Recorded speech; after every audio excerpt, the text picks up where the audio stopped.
Gimana?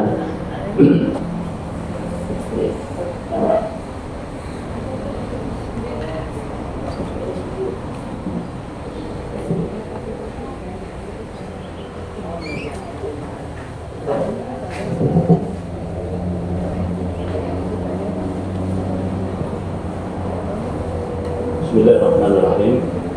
Assalamualaikum warahmatullahi wabarakatuh.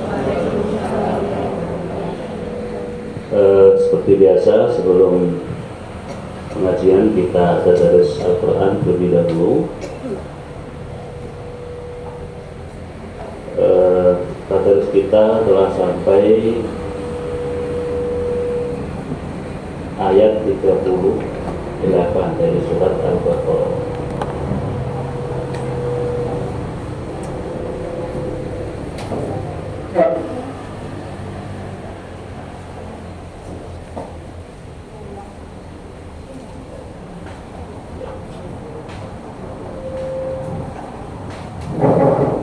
Qul nahbitu minha jami'a.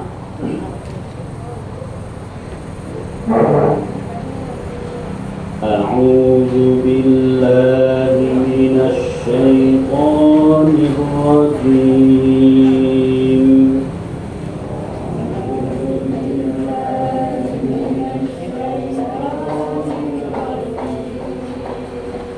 Bismillahirrahmanirrahim.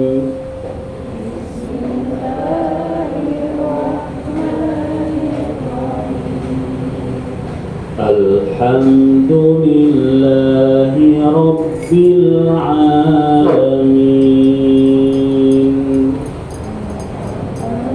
Alhamdulillahi rabbil alamin.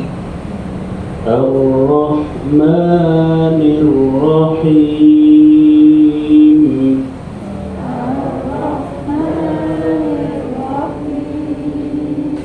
Maliki yaumiddin.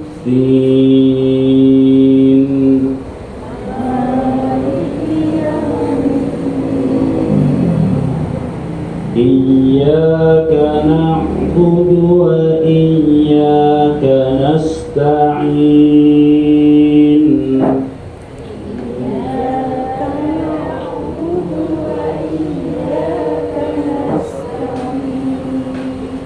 Ihdinas siratal mustaqim.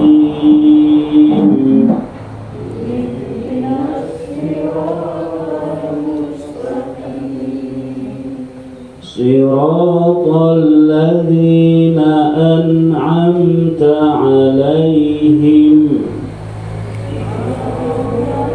Ladzina an'amta 'alaihim ghairil maghdubi 'alaihim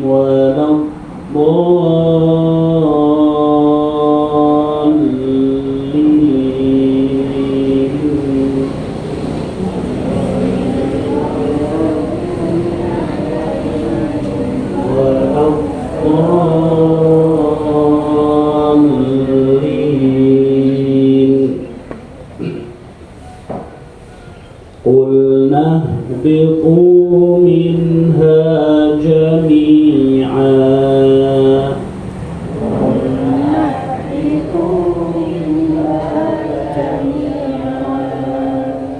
Fa imma ya'tiyannakum minni hudan faman tabi'a hudaya fala khawfun 'alaihim.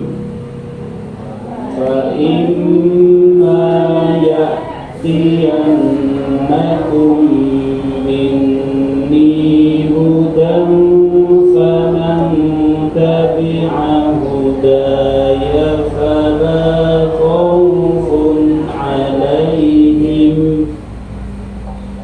Faman tabi'a hudaya fala khawfun 'alaihim wa la hum yahzanun.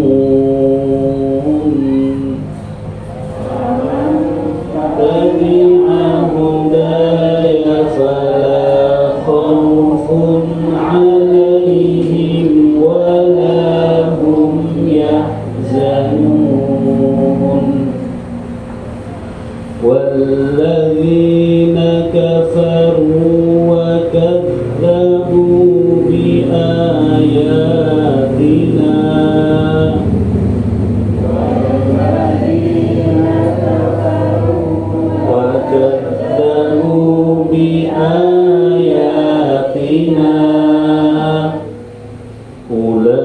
أولئك أصحاب النار هم فيها خالدون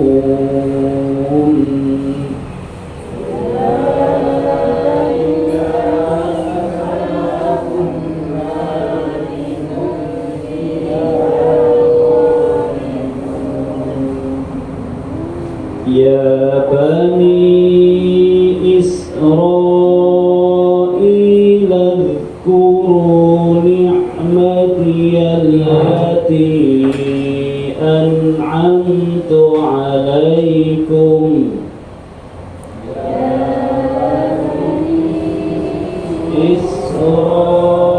إسرائيل اذكروا نعمتي التي أنعمت عليكم وأوفوا بعهدي أوف بعهدكم وإياي فارهبون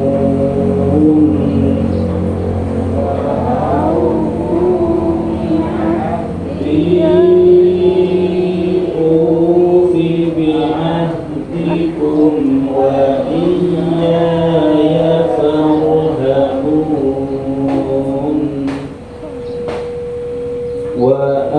وآمنوا بما أنزلت مصدقا لما معكم ولا تكونوا أول كافر به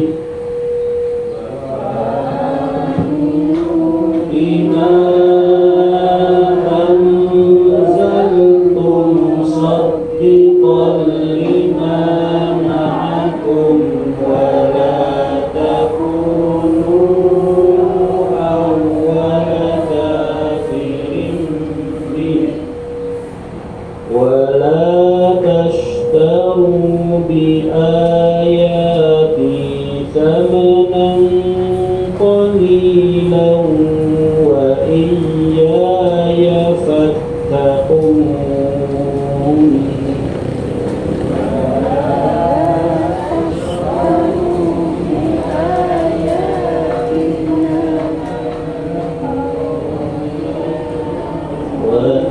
وإياي فاتقون ولا تلبسوا الحق بالباطل وتكتموا الحق وأنتم تعلمون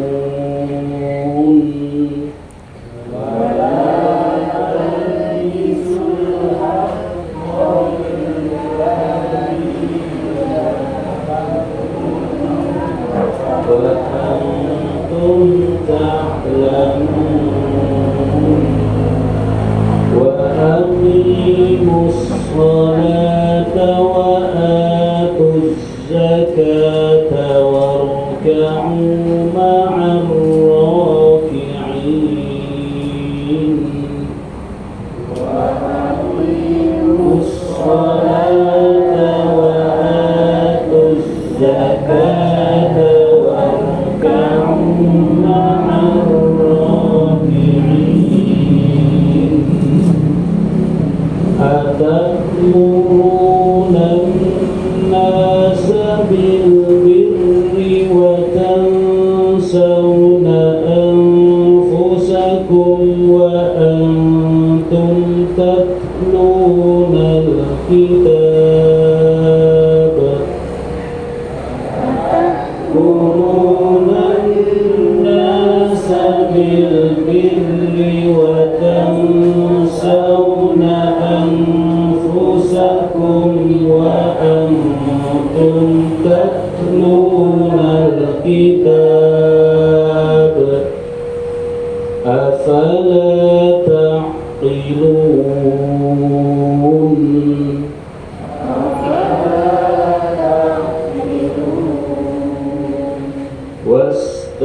واستعينوا بالصبر والصلاة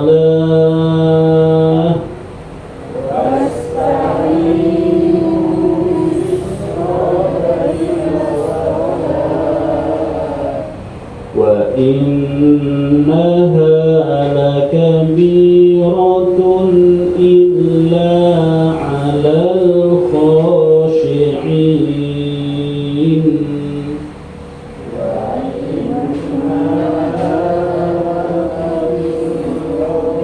إلا على الخاشعين الذين يظنون أنهم ملاقو ربهم وأنهم إليه راجعون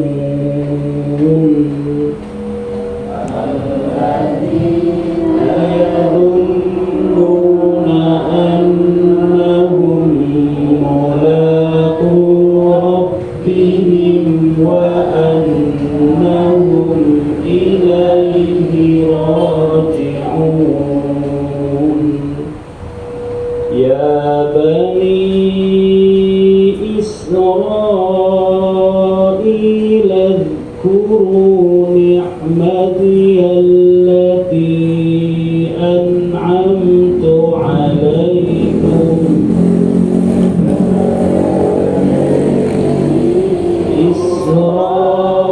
إسرائيل اذكروا نعمتي التي أنعمت عليكم وأني فضلتكم على العالمين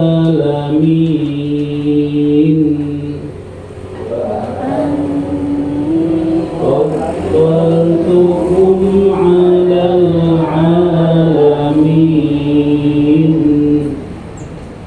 واتقوا يوما لا تجزي نفس عن نفس شيئا يوما لا تجزي نفس عن نفس شيئا ولا يقبل منها شفاعة ولا يؤخذ منها عدل ولا هم ينصرون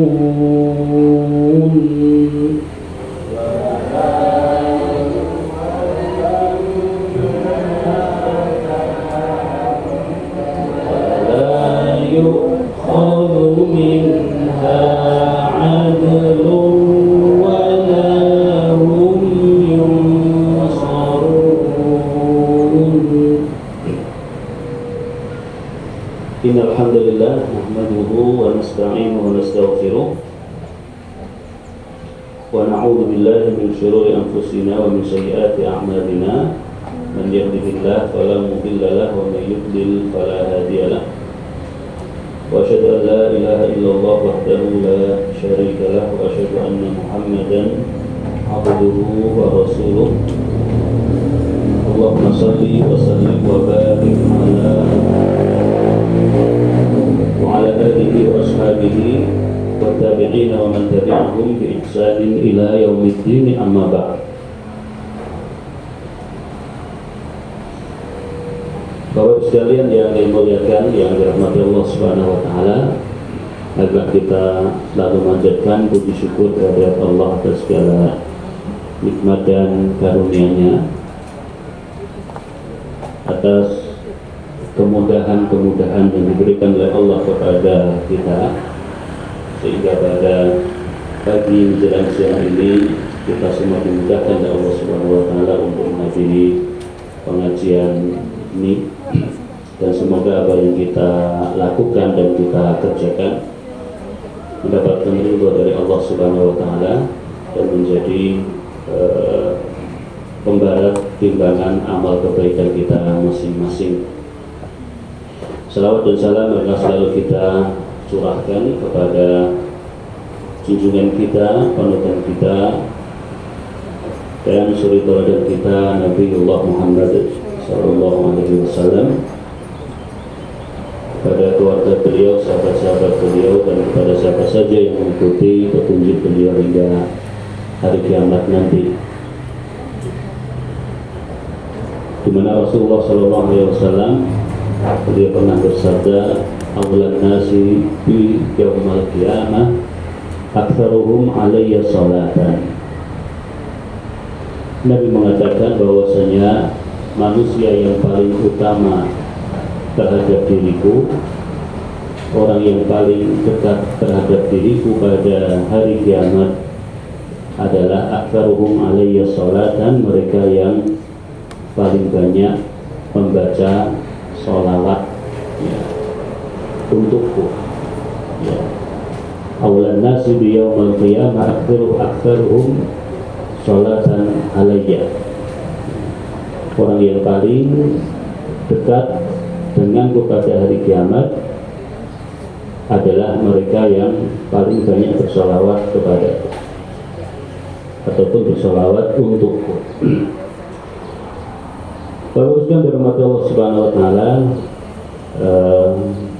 di dalam sebuah hadis disebutkan bahwasanya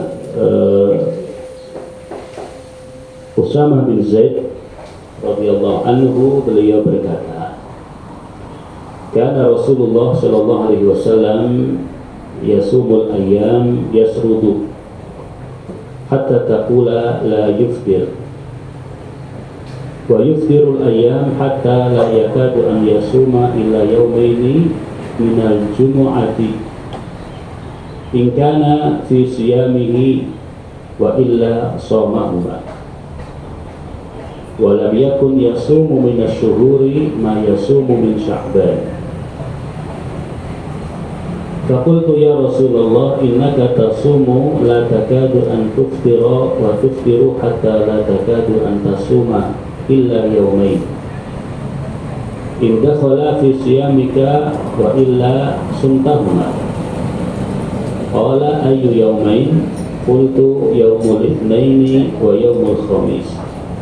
Qala dzalika yawmani tu'radu fihima al-a'mal ala rabbil alamin wa uhibbu an yu'rada 'amali wa ana sha'im.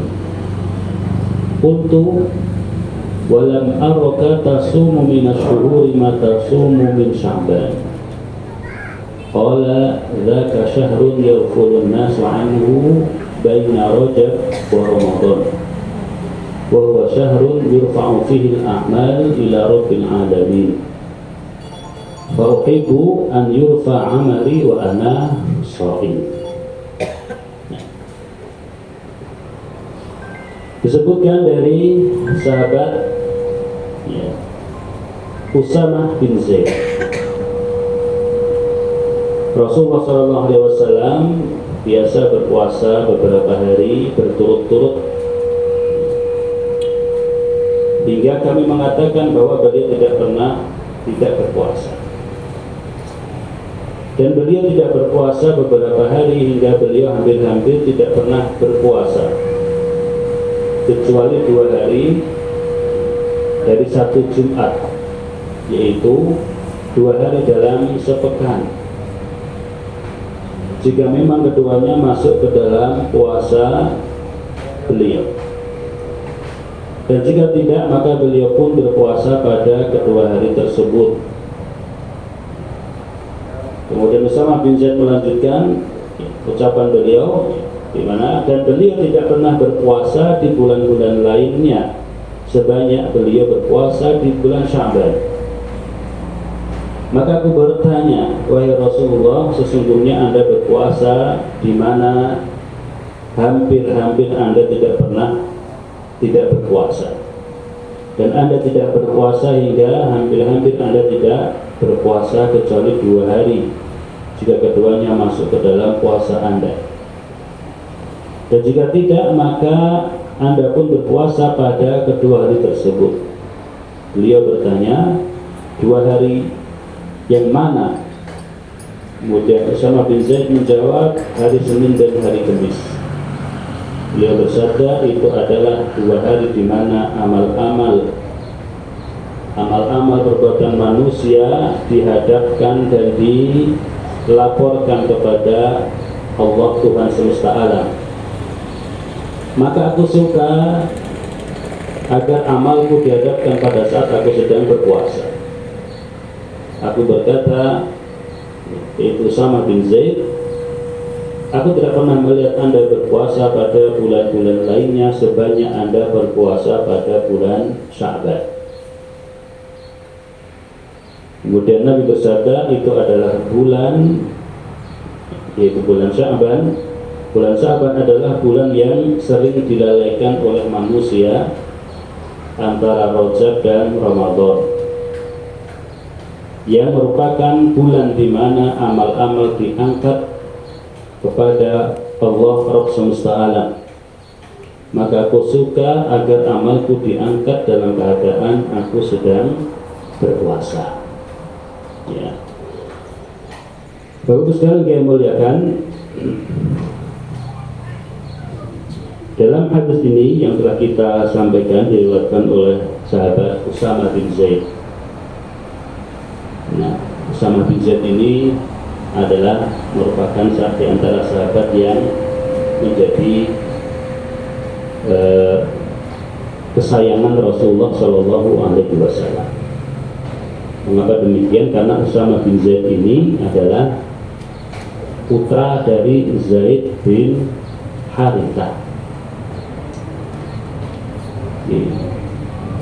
Jadi nama sahabat yang disebutkan dalam Al-Quran, di nama sahabat yang disebutkan dalam Al-Quran itu hanya Zaid bin Harithah. Ini nama sahabat. Cuma dalam Al-Quran disebutkan falamma qada Zaidun minha watara zawwajnakaha. Maka ketika Zaid telah menyelesaikan urusannya, atau telah selesai dari hubungannya dengan istrinya, zawwajnakaha, maka kemudian kami menikahkanmu wahai Muhammad. Jadi Zaid bin Harithah ini dulu sebelum turun ayat ataupun sebelum dihapuskannya dan dibatalkannya anak angkat, Zaid bin Harithah ini dikenal sebagai putranya dan anaknya Rasulullah Shallallahu Alaihi Wasallam. Sehingga para sahabat sering menyebut Zaidnya dengan Zaid bin Muhammad. Jadi Zaid bin Harithah ini adalah anak angkat Rasulullah Shallallahu Alaihi Wasallam. Lalu kemudian dikenal oleh para sahabat sebagai Zaid yang menjadi anaknya Nabi. Jadi menjadi kebiasaan orang-orang jahiliyah dahulu sebelum Islam datang, bahkan di awal-awal Islam datang, yang namanya tabani ataupun mengangkat anak, mengadopsi anak, yang menyebabkan anak angkat ini kemudian mendapatkan warisan, bisa tinggal bersama dengan kedua orang tua angkatnya. Ini adalah satu kebiasaan yang diperbolehkan di awal datangnya Islam.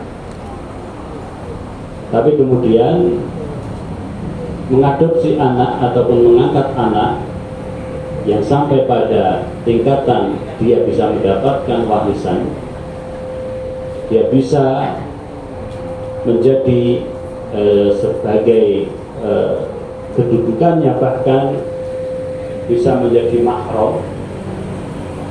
Ini kemudian dibatalkan dan dihapus di dalam Islam. Dengan apa? Dengan ayat tadi.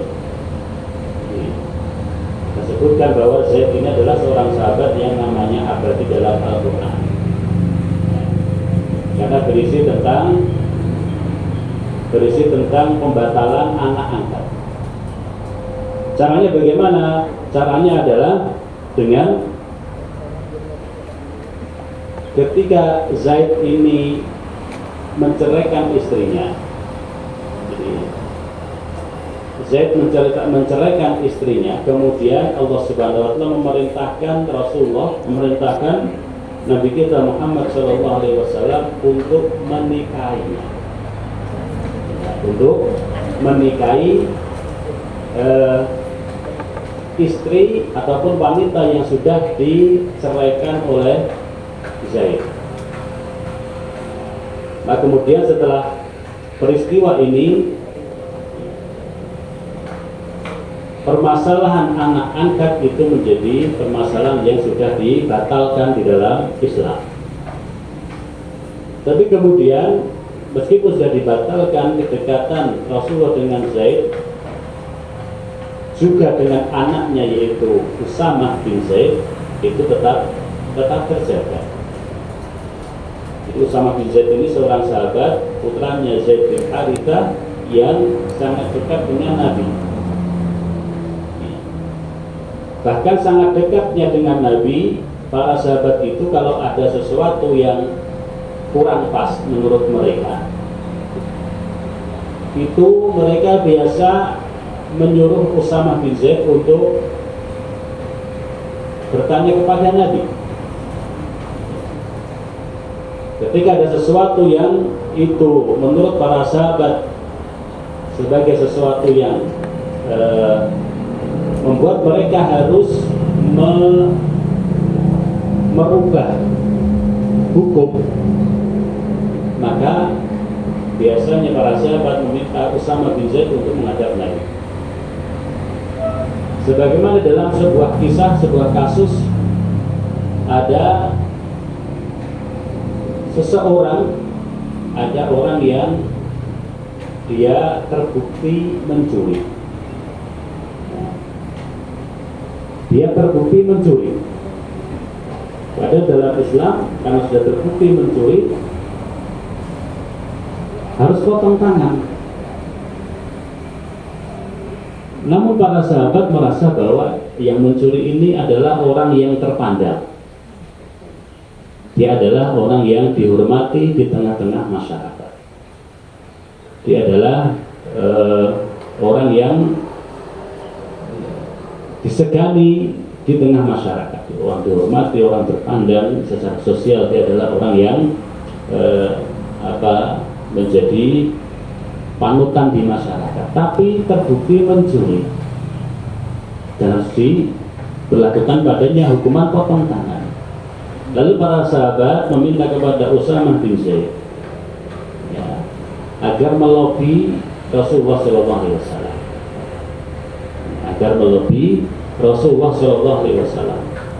Melobi apa? Melobi supaya tidak diberlakukan hukuman potong tangan terhadap orang ini. Maka kemudian ketika Usamah bin Zaid menghadap Nabi dan menyampaikan maksud dan juga apa yang menjadi keinginan para sahabat, maka pada saat itu kemudian Nabi wajahnya memerah saking marahnya, saking marahnya, dengan mengatakan bahwa demi Allah, seandainya Fatimah bintu Muhammad, seandainya Fatimah anak Muhammad itu mencuri, pasti aku sendiri yang akan memotong tangannya.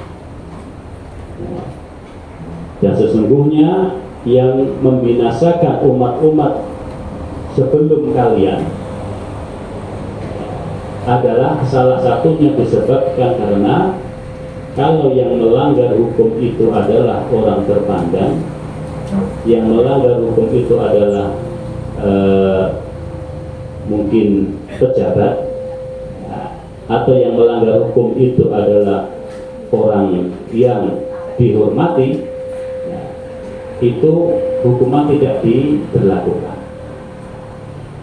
Tetapi kalau yang melanggar hukum itu adalah orang biasa, baru hukuman itu diberlakukan. Nah, Rasulullah SAW mengatakan demikian, yang membuat binasa, yang membuat hancurnya umat-umat terdahulu sebelum Islam, itu adalah kebiasaan mereka, ya, terutama Bani Israel. Itu kalau ada yang melanggar hukum, tetapi yang melanggar ke orang terpandang, orang yang pejabat ataupun mungkin pemuka agama atau masyarakat, itu tidak dihukum. Tapi kalau yang melanggar orang biasa, ya baru dihukum. Nah, dan ini secara tidak langsung ataupun mungkin secara langsung kita juga bisa melihat di negeri kita ini. Karena sebuah kebiasaan yang membuat umat-umat terdahulu itu dibinasakan oleh Allah Subhanahu wa Ta'ala karena kebiasaan ini. Ini adalah Rasulullah SAW ketika dilobi oleh Usamah bin Zaid, sahabat yang sangat disayangi oleh Rasulullah SAW. Rasul langsung marah dan dengan tegas mengatakan bahwa seandainya Fatimah bintu Muhammad mencuri, pasti aku sendiri yang akan memotong tangannya. Nah, bagusnya dari Allah Subhanahu wa Ta'ala disebutkan dalam hadis yang kita sampaikan tadi, bahwasanya di antara kebiasaan Nabi, beliau adalah seorang Nabi yang banyak melakukan ibadah puasa, ya, sering melakukan ibadah puasa. Namun selain itu, meskipun beliau sering melakukan ibadah puasa, dalam beberapa kesempatan terkadang beliau pun juga tidak berpuasa. Ini untuk memberikan pelajaran kepada umatnya bahwa untuk perkara yang sunnah, itu kita perlu melihat kemampuan kita masing-masing. Maksudnya apa? Maksudnya adalah jangan sampai kita fokus ataupun tenaga kita habis untuk melakukan perkara-perkara yang sunnah, kemudian apa? Ketika semangat begitu menggebu-gebu mengerjakan amalan sunnah tersebut, nah, tapi ketika semangatnya turun lalu ditinggalkan, dan tidak mengerjakan lagi. Nah, maka di sini ada sebuah hadis yang mengatakan khairul a'mali adwamuha wa in qalla. Sebaik-baik amalan itu, ya, yang bisa dijaga kelangsungannya, yang bisa dirutinkan terus-menerus meskipun sedikit. Ya. Dan Rasulullah SAW disebutkan dalam hadis ini, beliau terkadang berpuasa selama beberapa hari berturut-turut. Tapi terkadang beliau berpuasa dalam satu pekan hanya di hari Senin dan hari Kamis. Tapi terkadang juga beliau dalam beberapa pekan selalu berpuasa terus-menerus. Dan ini ketika berada di bulan Sya'ban. Ketika di bulan Sya'ban, Rasulullah SAW banyak mengerjakan ibadah puasa, yang kemudian dikatakan bahwa tidaklah Rasulullah mengerjakan puasa sesering yang beliau lakukan di bulan Sya'ban, kecuali bulan Ramadan. Kalau bulan Ramadan berpuasa selama 1 bulan penuh, dan bulan di mana Rasulullah memperbanyak ibadah puasa, tidak ada yang lebih banyak ketika beliau mengerjakan ibadah puasa selain ataupun kecuali di bulan Sya'ban. Nah, kemudian baguskan dirahmati Allah Subhanahu wa taala, lalu alasan apakah ataupun sebab apakah Rasulullah melakukan demikian? Dan ini menjadi perhatian para sahabat. Ya, jadi setiap apa yang dilakukan oleh Nabi, setiap apa yang dilakukan oleh Nabi itu selalu menjadi perhatian para sahabat. Ya.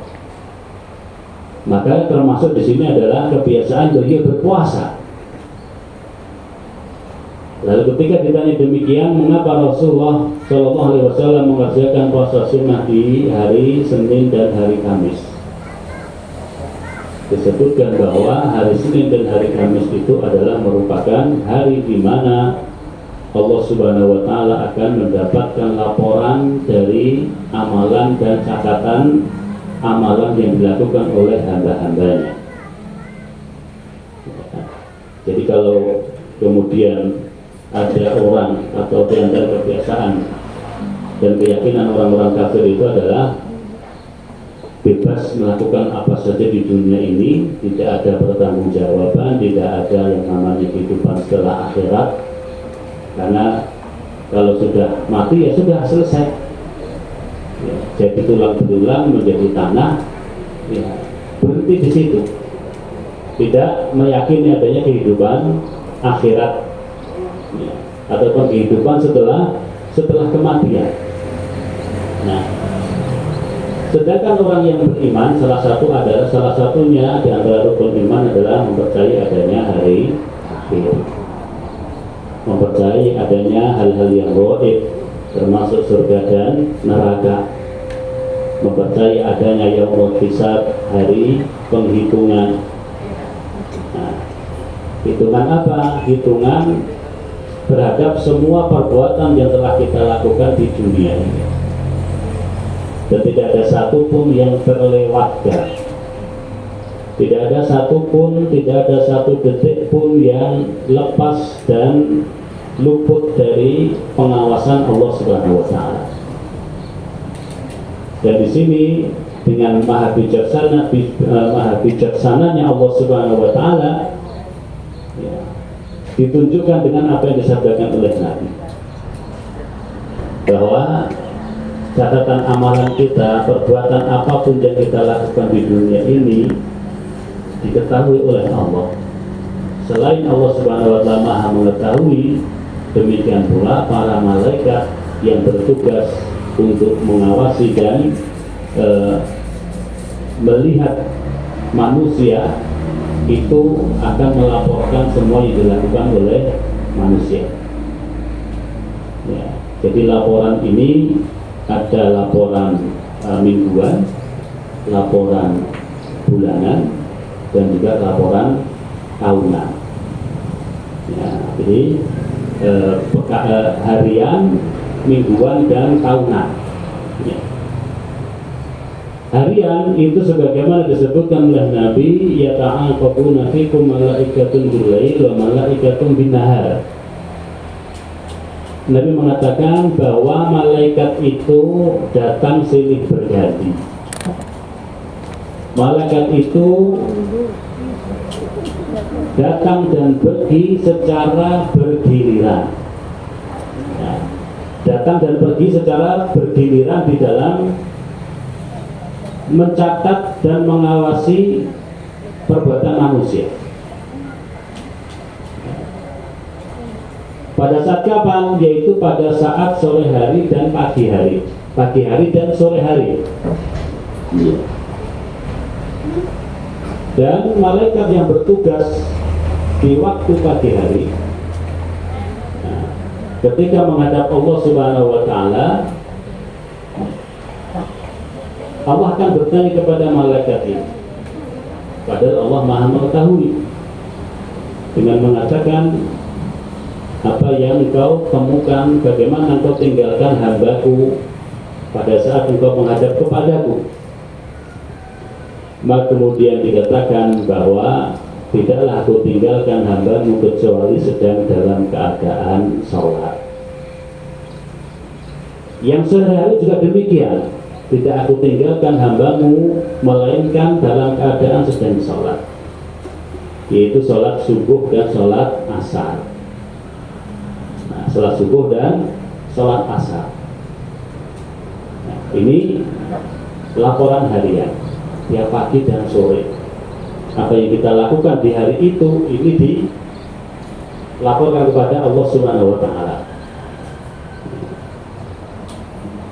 Jawaban malaikat tadi, apabila seorang hamba itu melaksanakan sholat subuh berjamaah, jika dia bangun pagi kemudian mengerjakan sholat subuh berjamaah, maka laporannya kepada Allah Subhanahu wa Ta'ala adalah, aku tinggalkan hambamu dalam keadaan sedang mengerjakan sholat.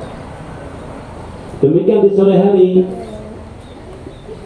jika orang itu sholat berjamaah, sholat asar berjamaah, maka malaikat akan melaporkan keadaannya kepada Allah Subhanahu wa Ta'ala dengan mengatakan, aku tinggalkan hambamu dalam keadaan dia sedang mengerjakan sholat asar, sedang mengerjakan sholat.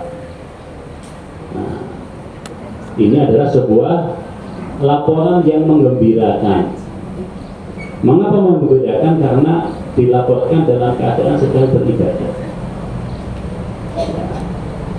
Lain halnya dan berbeda ketika dilaporkan dalam keadaan mungkin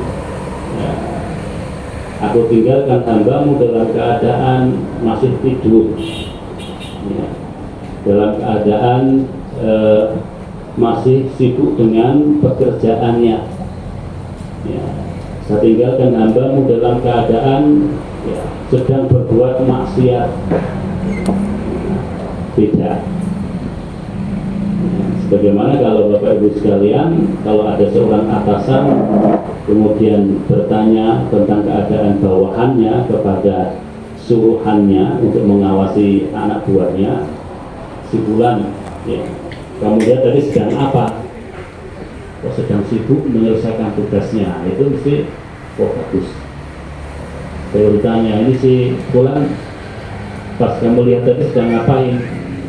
Oh, nggak ada di tempat. Nggak ada di tempat. Menurut info dari teman-temannya sedang keluar jalan-jalan, jadi tidak ada di tempat. Atau sedang ngapain? Ternyata sedang tidur. Sedang ngapain? Sedang main game, sedang main HP dan seterusnya. Itu tentu laporan itu akan membuat atasan menjadi tidak berkenan ataupun bahkan akan melakukan kebijakan-kebijakan yang itu sifatnya berupa sanksi atau teguran. Nah, demikian pula ketika kita sebagai seorang hamba, dan Rasulullah SAW memberikan contoh kepada kita, yaitu apa? Ketika kita dalam posisi sedang dilaporkan oleh para malaikat kepada Allah Subhanahu wa Ta'ala, maka hendaknya kita selalu berusaha dalam keadaan beribadah kepada Allah Subhanahu wa Ta'ala. Kemudian laporan amalan yang dilakukan secara pekanan, yaitu di hari Senin dan hari Kamis. Sebagaimana Nabi tadi mengatakan bahwa di antara alasan beliau mengerjakan ibadah puasa di hari Senin dan hari Kamis adalah karena pada hari Senin dan hari Kamis itu amalan seorang hamba akan diangkat dan dilaporkan kepada Allah Subhanahu wa Ta'ala. Wa uhibbu an yu'rada a'mali wa ana sha'im. Nabi mengatakan, dan saya suka ketika amalanku dilaporkan kepada Allah Subhanahu wa Ta'ala, aku sedang mengerjakan ibadah puasa. Kemudian yang ketiga adalah amal perbuatan kita di dunia ini akan dilaporkan kepada Allah Subhanahu wa Ta'ala secara tahunan, yaitu di bulan Sya'ban. Di bulan Sya'ban. Itu salah satu alasan mengapa Nabi banyak mengerjakan ibadah puasa sunnah di bulan Sya'ban. Di satu sisi karena memang Nabi juga ingin mengingatkan kepada umatnya, bulan Sya'ban adalah bulan yang sering dilupakan, sering dilalaikan oleh manusia. sering dilupakan oleh orang-orang yang beriman. Karena situ Nabi mengatakan dzalika syahrun yaqulun nas. Itu adalah bulan Syaban, adalah merupakan bulan di mana manusia banyak yang melalaikannya, banyak yang melupakannya. Maka Nabi kemudian memberikan contoh kepada kita, yaitu beliau memperbanyak puasa sunnah di bulan Syaban. Karena disebutkan dalam sebuah riwayat bahwa beribadah di saat terjadinya fitnah itu adalah seperti hijrah kepadaku. Ya, artinya bahwa di mana semua orang dalam keadaan lalai, kebanyakan orang di sekitar kita, di masyarakat kita, mereka lalai dari beribadah kepada Allah, mereka lalai dan banyak bermaksiat kepada Allah. Di saat itu kita beribadah, ini keutamaannya sangat besar. Jadi mana di saat mayoritas orang itu lalai, tapi kita bisa beribadah kepada Allah, itu pahalanya lebih besar. Maka Nabi mengatakan bahwa beribadah kepada Allah di waktu terjadinya fitnah, pada waktu manusia lalai, itu seperti hijrah kepada Allah. Ya, ini pahalanya ataupun kedudukan seperti orang yang berhijrah. Karena apa? Karena kalau ibadah dalam keadaan masyarakat itu mereka lalai, disibukkan dengan dunia, ketika terjadi fitnah, itu merupakan keadaan yang sulit untuk beribadah. Jadi kalau orang bisa beribadah pada saat itu, maka pahalanya sangat besar. Artinya bahwa apa? Ya, kalau prakteknya misalnya ketika semua orang sedang membahas sebuah masalah, ya, sampai disibukkan dengan permasalahan tersebut, membicarakan suatu masalah, ya, lalu apa? Lalu disibukkan dengan pembahasan masalah tersebut hingga kemudian lupa beribadah kepada Allah. Jadi saat itu dia bisa beribadah kepada Allah, maka pahalanya sangat besar. Kemudian mengapa pahalanya sangat besar? Karena ketika mayoritas orang itu dalam keadaan lalai lalu dirinya bisa beribadah, tabiatnya manusia itu, tabiatnya kita itu sangat terpengaruh dengan orang-orang di sekeliling kita. Ya, sangat terpengaruh dengan orang-orang yang ada di sekeliling kita. Ya. Kalau di sekeliling kita itu adalah orang-orang yang baik, orang-orang yang suka misalnya pengajian, orang-orang yang suka menghadiri kajian ilmu, orang-orang yang suka membaca Al-Quran, orang-orang yang suka ke masjid, orang-orang yang tidak suka membicarakan aib orang, maka kita pun akan terbawa dengan keadaan ini. Ya. Tapi ketika sekitar kita orang-orang yang ada di sekeliling kita itu orang yang banyak berbuat maksiat, ya, lalai dari Allah Subhanahu wa Ta'ala, ya, pada saat itu kita bisa beribadah, ini suatu hal yang sangat luar biasa. Karena pada umumnya orang itu akan ikut arus. Tapi ketika dia tidak terpengaruh, maka itu satu hal yang sangat luar biasa. Maka di sini seseorang yang bisa beribadah pada saat semua orang ataupun mayoritas orang itu dalam keadaan lalai, di saat tidak ada inspirasi, di saat tidak ada contoh, di saat tidak ada orang yang bisa menjadi panutannya dalam beribadah, kok dia bisa beribadah, maka di sini sangat istimewa dan sangat besar pahalanya. Nah, apalagi belum kalau dapat sindiran-sindiran misalnya, uripmu kok serius banget, hidupmu kok serius sekali, enggak ayolah kita nyantai sedikit lah. Kalau sudah terlanjur nyantai itu biasanya untuk kembali agak susah. Sebagaimana susahnya kita kalau sudah pegang HP, medsos ataupun lihat YouTube ataupun berselancar di internet itu mungkin saya mau 15 menit aja lah, mau 15 menit aja nengok HP gitu kan, nengok kalau barangkali ada WA atau ada berita yang baru, mau 15 menit aja gitu. Padahal 15 menit itu bisa menjadi 1 jam, bisa menjadi 2 jam, sehingga kemudian membuat kita lalai. Ya, maka berhati-hati dengan yang namanya HP ini. Ya, dan berbahagialah bagi bapak ibu yang mungkin sudah sepuh dan melewati masa sudah tidak tertarik dengan itu. Nah, itu berbahagialah karena tidak tersandera dengan HP-nya. Ya, tapi kalau yang masih muda dan juga masih mengikuti perkembangan, masih sibuk dengan HP, lihat video, lihat YouTube dan sebagainya, yaitu berhati-hatilah dan waspadalah dengan HP ini. Nah, bagusnya bermata Allah Subhanahu Wa Taala. Jadi ini syahrun yaqfulun nas, manusia lalai dan beribadah kepada Allah di saat sekeliling kita ini lalai, orang-orang sekitar kita ini lalai, kita bisa beribadah kepada Allah itu sangat besar pahalanya, karena beribadah melakukan kebaikan di saat kita tidak menemukan inspirasi, kita tidak menemukan contoh, kita tidak melihat orang yang bisa ditiru dalam hal kebaikan.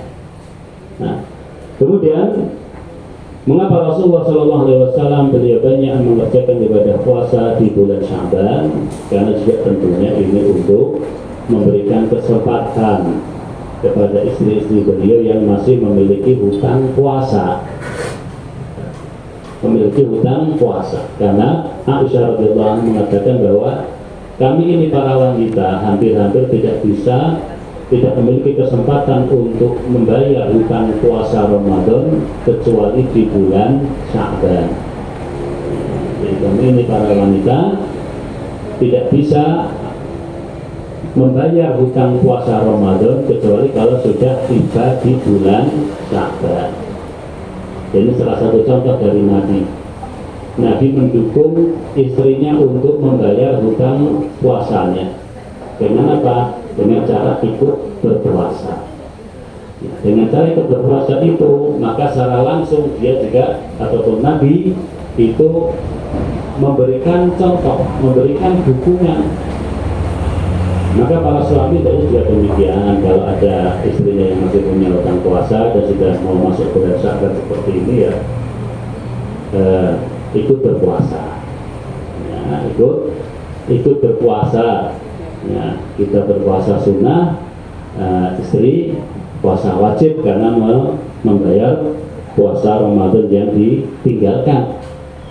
Ya, ini termasuk ta'awun, ini termasuk saling mendukung, saling membantu dalam hal ketaatan kepada Allah Subhanahu Wa Taala.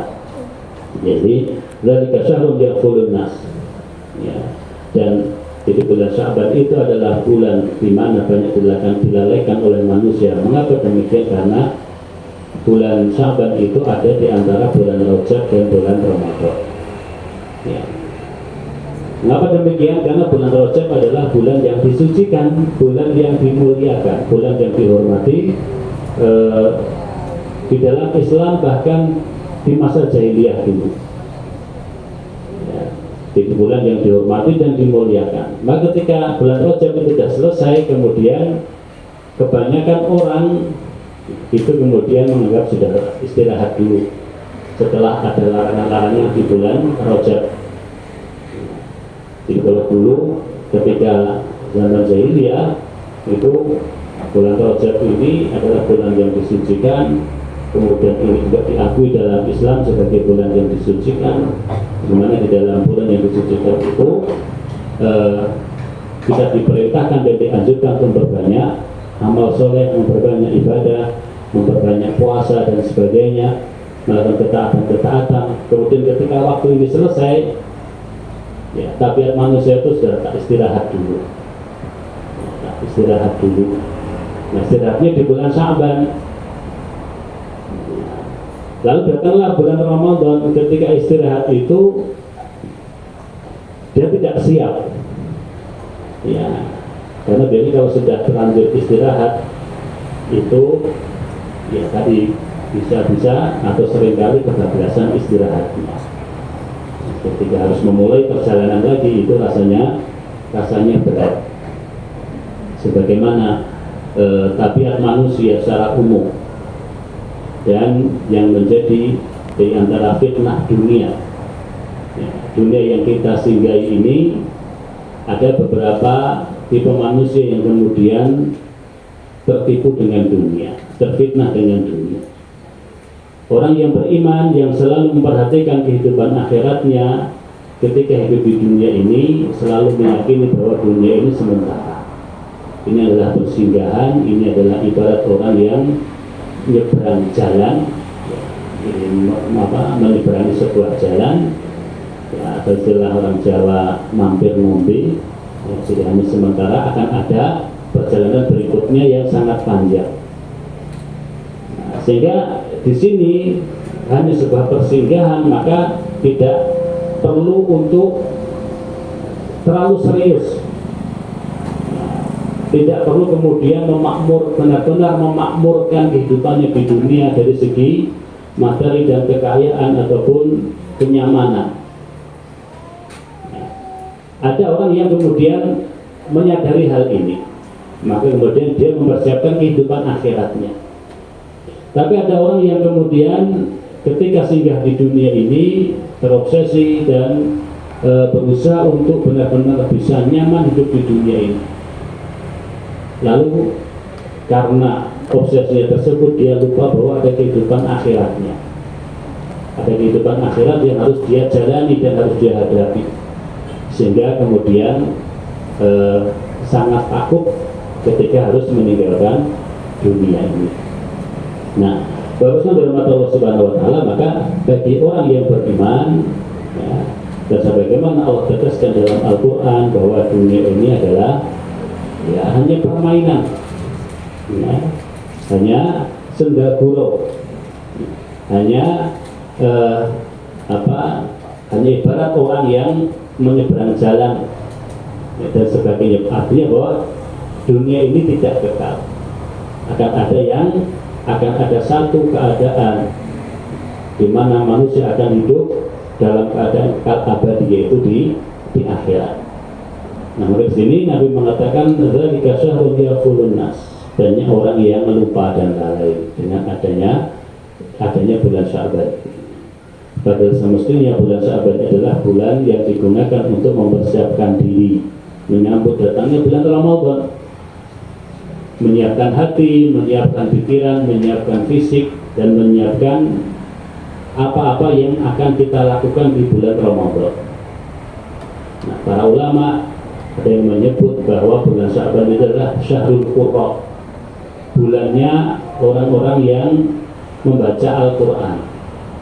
Maksudnya apa? Maksudnya adalah sebelum benar-benar nanti kita memperbanyak membaca Al-Quran di bulan Ramadan, maka dilatih dari bulan Sya'ban.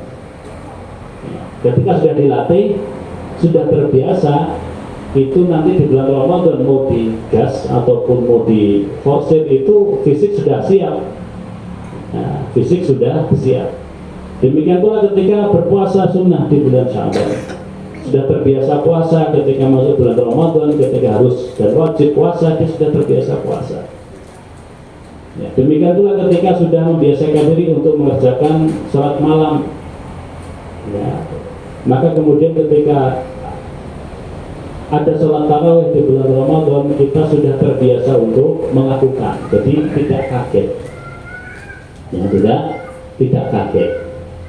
Ya, jangan sampai ketika datang bulan Ramadan kita baru beradaptasi mau membiasakan, ya, kemudian sudah mau terbiasa, masuk 10 hari terakhir sudah seharusnya semakin giat, malah disibukkan dengan kesibukan-kesibukan untuk mempersiapkan Lebaran, artinya bahwa berlalunya bulan Ramadan tidak banyak ibadah yang dia lakukan.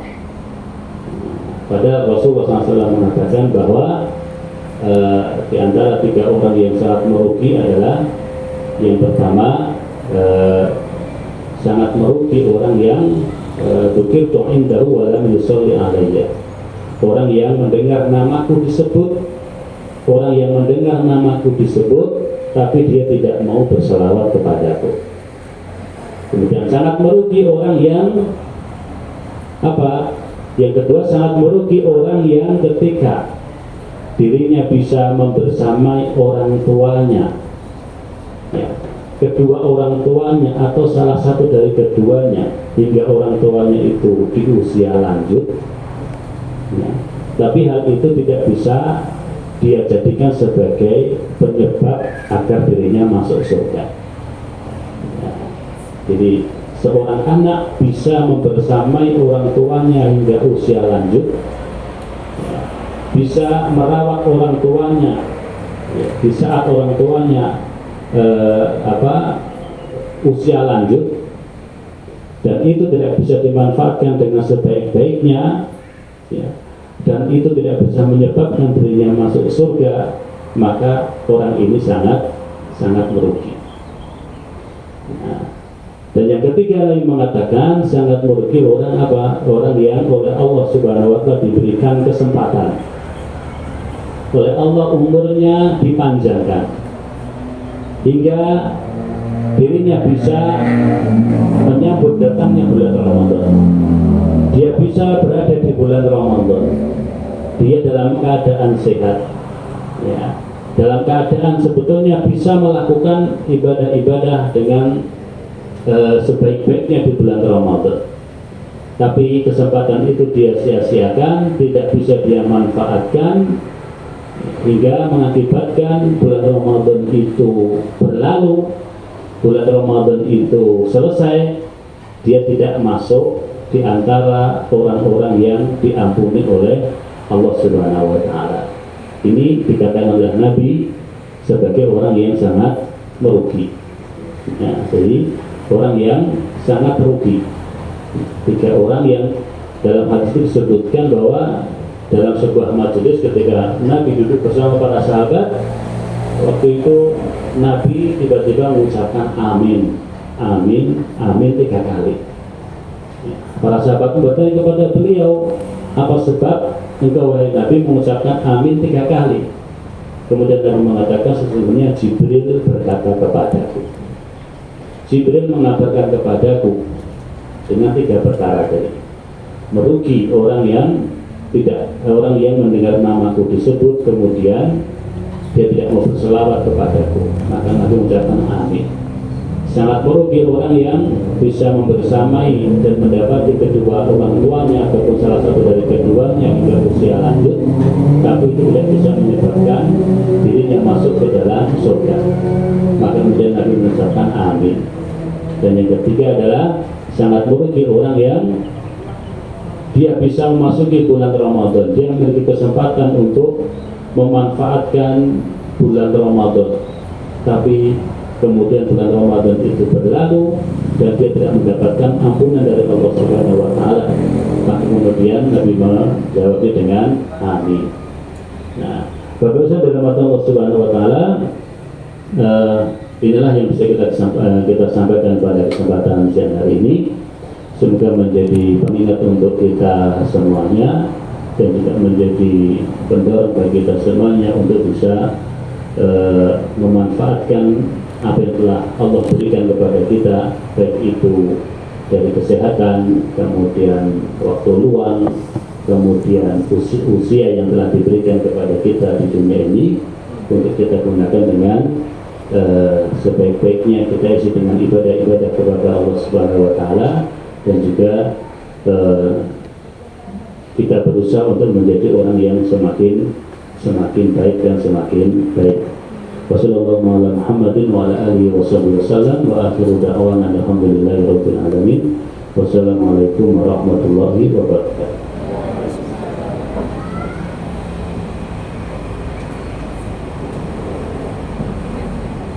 Bapak Ibu ada yang mau bertanya?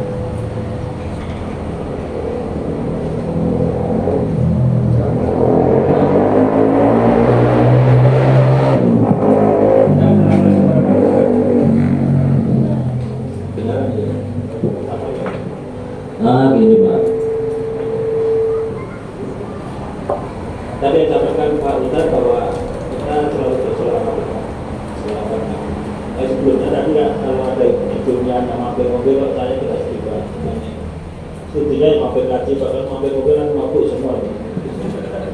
Gini Pak, saya itu tadi pas selawat Pak. Selawat itu, selawat Nabi itu yang waktu itu apa ya pakai apa ya, apa kalau mau saling Muhammad atau apa, dan diucapkan itu memang ya bagusnya setelah selawat. Tapi apa mungkin dengan ini saya mendengarkan dan bisa selawat seperti apa sih?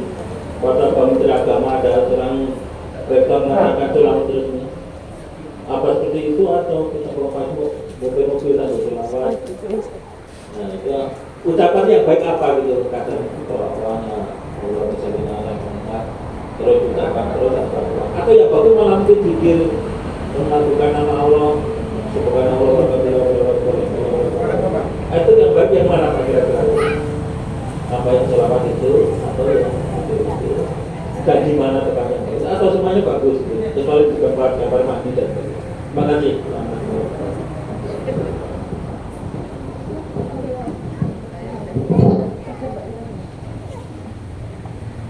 Lagi Bapak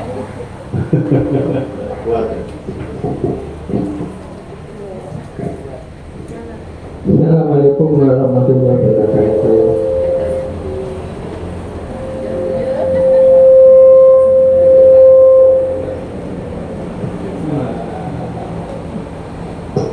Ustaz yang saya tanyakan karena waktu orang tua masih hidup saya tidak bisa melayani dengan baik, artinya orang tua sudah tua tapi saya sendiri belum bisa mencari nafkah sehingga orang tua terlantar. Terus sekarang ini kami yang mungkin ada kelebihan sedikit untuk saya menafkahkan atau infak atau sedekah itu atas namakan orang tua. Itu apakah kesalahan atau dosa saya itu bisa terampuni oleh Allah SWT? Bukan. Terima kasih. Wassalamualaikum warahmatullahi wabarakatuh.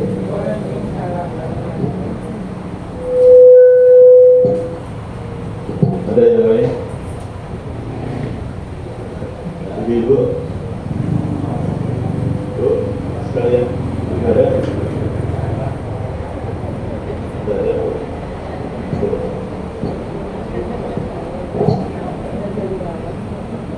Yuk, menurut Pak Tentara. Oh iya. Berisi berkaitan dengan salawat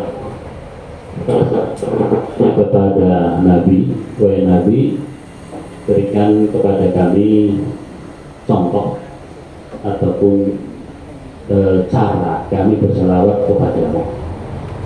Maka kemudian Nabi sempat terdiam beberapa saat, lalu Nabi menjawab, ya, cara bersalawat kepada itu adalah dengan salawat seperti salawat yang kita baca di tasyahud, ya, artinya dikenal dengan salawat Ibrahimiyah. Allahumma sholli ala Muhammad wa ala ali Muhammad kama shallaita ala Ibrahim wa ala ali Ibrahim innaka Hamidum Majid. Wa barik ala Muhammad wa ala ali Muhammad kama barakta ala Ibrahim wa ala ali Ibrahim innaka Hamidum Majid. Ini lafaz yang memang diajarkan secara langsung oleh Nabi, ya, cara bersolawat kepada beliau yang diajarkan secara langsung oleh Nabi. Nah, Dan ini yang paling afdal karena yang diajarkan oleh Nabi. Ya. Tapi kemudian kalau kita ingin mengucapkan sholawat sallallahu alaihi wasallam, Allahumma sholli ala Muhammad wa ala ali Muhammad, Allahumma sholli wa sallim wa barik ala Muhammad dan sebagainya, selama itu isinya adalah sholawat dan tidak berisi ataupun kalimat-kalimatnya tidak ada kalimat-kalimat yang melebih-lebihkan ataupun bertentangan, maka itu dibolehkan. Karena memang tabiat manusia itu ada di antara cara agar ibadah itu tidak terasa menjemukan adalah dengan adanya variasi. Ya, adanya variasi, dan variasi ini dibolehkan selama tidak ada larangan di dalam agama kita. Nah, kemudian di masyarakat kita itu kadang semua dianggap sebagai sholawat. Padahal yang nama sholawat itu adalah sholat kepada Nabi. Bahkan karena ketidaktahuannya itu kadang ada lagu, ya, dan lagu itu sebetulnya tidak ada hubungannya sama sekali dengan sholawat, tapi kemudian dianggap sebagai sholawat karena bahasa Arab. Ya, jadi karena bahasa Arab itu adalah kalimat-kalimat ataupun lirik-liriknya yang dinyanyikan oleh bahkan orang kafir pun menyanyikan itu, tapi karena itu bahasa Arab dianggap sebagai sholawat. Liriknya itu adalah berisi tentang seorang laki-laki yang menggambarkan keindahan seorang wanita, ya, menggambarkan keindahan wanita yang dia cintai, tapi kemudian itu disenandungkan dan dianggap sebagai sholawat. Ini ada. Ya. Jadi kalau yang sering didengar itu misalnya kalau pas lagi sholawatan, ada istilah namanya sholawatan itu ada yang qadduka mayyasu ya umri ya Husain al-Baniya ya Husain al-Banika lisri. Nah itu sebetulnya isinya adalah seorang laki-laki yang sedang menggambarkan keindahan orang yang dia cintai atau pacarnya, tapi ini dibaca padahal itu kalimat tidak gabung sama sholawat. Kemudian misalnya ada banyak itu lagu-lagu yang itu lagu-lagu Arab yang itu tidak ada hubungannya sama sekali dengan sholawat, tapi dianggap sholawat. Atau misalnya seperti syair yang dinisbahkan kepada Abu Nawas, ilahi rasulul firdausi ahla, ya, jadi dan seterusnya. Jadi wala aqwa ala nari jahil dan seterusnya. Itu bukan sholawat, itu syairnya yang dinisbahkan kepada yang dianggap itu adalah ucapannya Abu Nawas. Padahal itu kalimat dinisbahkan ke Abu Nawas itu sendiri perlu ada penelitian lebih mendalam, ya, dan seterusnya. Jadi Bapak Ibu bermata Allah Subhanahu Wa Taala, sholawat terbaik, kalimat sholawat terbaik adalah diajarkan oleh Nabi secara langsung, ya, yaitu sholawat yang kita baca di tasyahud ketika kita sholat. Nah, kemudian apakah mengucapkan sholawat itu yang terbaik atau berzikir kepada Allah yang di sana Nabi mengatakan ada keutamaannya, misalnya wa subhanallah wa bihamdihi subhanallahil azim, itu dua kalimat yang ringan untuk diucapkan tapi sangat berat untuk timbangan kebaikan kita, bisa memperberat timbangan amal kebaikan kita dan disukai oleh Allah Subhanahu Wa Taala.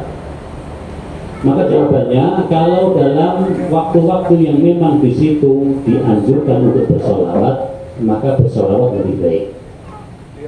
Atau menyertakan salawat kepada Nabi disandingkan ataupun diikutkan dengan zikir kita kepada Allah Subhanahu wa Ta'ala. Seperti misalnya di pagi hari dan di sore hari ada namanya zikir pagi dan petang.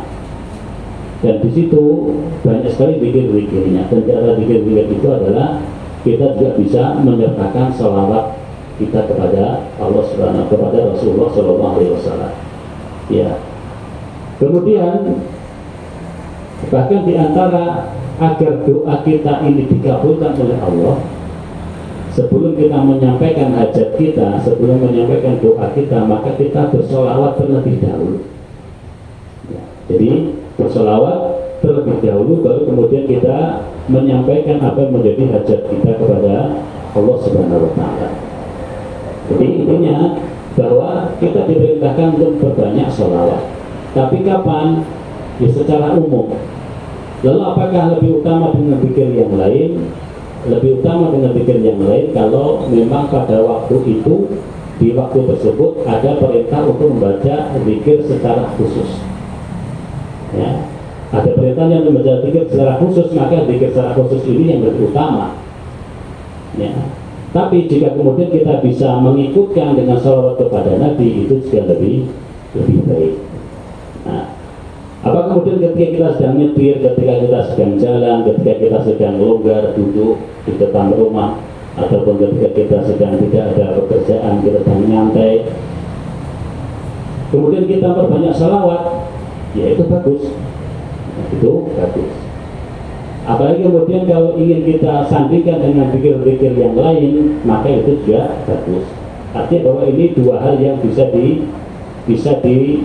dibarengkan, ya, bisa dibarengkan. Bahkan ada seorang sahabat yang mengatakan, wahai Nabi, saya menjadikan 1/4 dari doaku adalah sholawat kepadamu. Kemudian Nabi mengatakan, kalau kamu bisa nambah, itu lebih baik. Kalau sholawatnya bisa kamu tambahi, itu lebih baik. Kemudian Nabi mengatakan, kepada sahabat yang mengatakan, baik jika demikian, saya jadikan setengah dari doaku adalah sholawat kepadamu. Nabi menjawab lagi, kalau itu bisa kamu tambah lagi, maka itu lebih baik bagimu. Lalu kemudian sahabat mengatakan, kalau begitu 2/3 dari doaku adalah sholawat kepadamu. Nabi mengatakan kalau itu bisa kamu tambah, itu lebih baik. Nah kemudian sahabat mengatakan kalau demikian semua doaku adalah sholawat kepadamu. Nah, kemudian Nabi menjawab, ya jika demikian yang kau lakukan, maka saya apa yang menjadi kegelisahanmu akan dicukupi oleh Allah, apa yang menjadi keinginan akan dicukupi oleh Allah, dan permohonan istighfarmu, permohonan ampunmu pada Allah juga akan diampuni oleh Allah Subhanahu wa Ta'ala. Intinya bahwa sholawat dengan doa itu adalah dua hal yang bisa kita sandingkan. Bahkan sholawat itu bisa menjadi salah satu faktor agar doa kita lebih mustajab, ya, bisa dikabulkan oleh Allah Subhanahu wa Ta'ala. Demikian. Kemudian yang kedua, jadi berkaitan dengan orang tua yang sudah meninggal, ini adalah satu hal yang patut disyukuri ketika seorang anak kemudian bisa sadar dan merasa bahwa apa yang telah dia lakukan ataupun apa yang telah dia berikan kepada orang tuanya itu belum seperti apa yang diharapkan, namun kemudian pada perjalanan hidupnya dia bisa merasa bisa lebih, ya, untuk berbuat baik kepada kedua orang tuanya yang sudah meninggal, maka kesadaran seperti ini adalah satu kesadaran yang sangat baik, karena sesungguhnya berbuat baik dan bakti kepada orang tua itu tidak putus dengan meninggalnya orang tua kita. Meskipun orang tua itu sudah meninggal, kita sebagai seorang anak masih bisa dan masih diperintahkan untuk berbuat baik kepada orang tua. Termasuk tadi adalah melakukan amalan, melakukan ibadah yang itu ibadah bisa niatkan pahalanya untuk orang tua, baik itu sedekah ataupun ibadah haji dan ibadah umroh yang kemudian pahalanya diniatkan untuk orang tua, kemudian amal-amal kebaikan yang itu mendatangkan manfaat untuk orang lain, seperti misalnya membangun masjid untuk diniatkan untuk orang tua, ataupun membuat sumur untuk keperluan masyarakat umum. Nah, dan sumur itu diniatkan pahalanya untuk orang tua, atau kemudian mewakafkan Al-Quran, dengan niat itu wakaf untuk orang tua, maka ini insyaallah pahalanya akan sampai kepada orang tua. Demikian pula dengan mendoakan secara langsung untuk kebaikan orang tua, memintakan ampun untuk dosa-dosa yang telah dilakukan oleh orang tua kita yang sudah meninggal. Maka permohonan ampun dari anak yang masih hidup itu bisa menjadi salah satu cara ya, ataupun sebab dosa orang tua kita yang sudah meninggal itu diampuni oleh Allah Subhanahu wa Ta'ala. Jadi masih banyak cara seorang anak itu berbakti kepada orang tua yang sudah meninggal ya. Dan juga Nabi mengatakan di antara bentuk bakti ataupun kebaikan seorang anak yang dilakukan oleh seorang anak atau orang tua yang sudah meninggal adalah menyambung tali silaturahmi dengan orang-orang dekat orang tua. Jadi misalnya kita tahu bapak kita ini, ya kita tahu bapak punya sahabat kemana-mana selalu bareng. Ya, bapak punya sahabat dekat yang dulunya ketika masih hidup saling bantu, saling tolong menolong, pergi mana-mana bareng. Ya, jadi teman dekat. Maka seorang anak itu bisa salah satu untuk berbakti atau berbakti kepada orang tua adalah menyambung, ya, menyambung dan tetap menyambung tali silaturahmi dengan teman-teman dekatnya bapak atau teman-teman dekatnya ibu. Nah, jadi meninggalnya orang tua itu tidak kemudian putus tali persahabatan ataupun hubungan sahabat-sahabat bapak kita ataupun ibu kita dengan kita sebagai anaknya. Nah, ya kalau saya meninggal enggak. Ya, biasanya kan orang tua itu kan punya waktu mudanya, punya teman dekat, mana-mana bareng, mana-mana ini. Nah, itu seorang anak yang antara baktinya adalah tetap menyambung tali silaturahmi, menghubungi, menanyakan kabar, mendatangi rumahnya, ya, sebagai bentuk bakti dan berbakti kepada orang tua. Demikian. Bapak Ibu yang berbahagia, untuk pengajian berikutnya insya Allah tanggal 7 Mei, jadi bulan Syawal, karena pas kebetulan Bapak Haji Mufti beberapa tahun yang lalu pas bulan Ramadan ya, terus menghendaki bulan Syawal, jadi 7 Mei. Jadi ke bulan Maret, April kita tidak ada pengajian Mas Haji, jadi berikutnya tanggal 7 Mei. Mungkin bisa di sini juga Pak. Kalian bisa mengobrol atas kerawan pada pengajian kali ini. Mari kita akhiri pengajian kita kali ini dengan sama-sama membaca doa kafaratul majlis.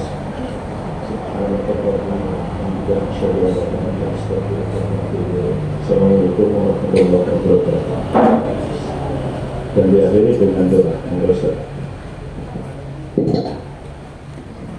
Baik, Bapak sekalian yang berbahagia, mari kita berdoa kepada Allah Subhanahu wa Ta'ala dengan kesungguhan hati, dengan kehusukan hati, untuk kebaikan kita di dunia maupun di akhirat, kebaikan keluarga kita, saudara-saudara kita, dan kebaikan kaum muslimin secara umum. A'udzubillahi minasyaitonir rajim. Bismillahirrahmanirrahim. اللهم صل على محمد وسلم ورضي الله تعالى عن كل صحابة رسول الله أجمعين والحمد لله رب العالمين. اللهم اغفر للمؤمنين والمؤمنات والمسلمين والمسلمات الأحياء منهم والأموات إنك سميع قريب مجيب الدعوات ويقاضي الحاجات. اللهم إنا نسألك بأن نشهد أنك أنت الله لا إله إلا أنت الأحد الصمد الذي لم يلد ولم يولد ولم يكن له كفوا أحد.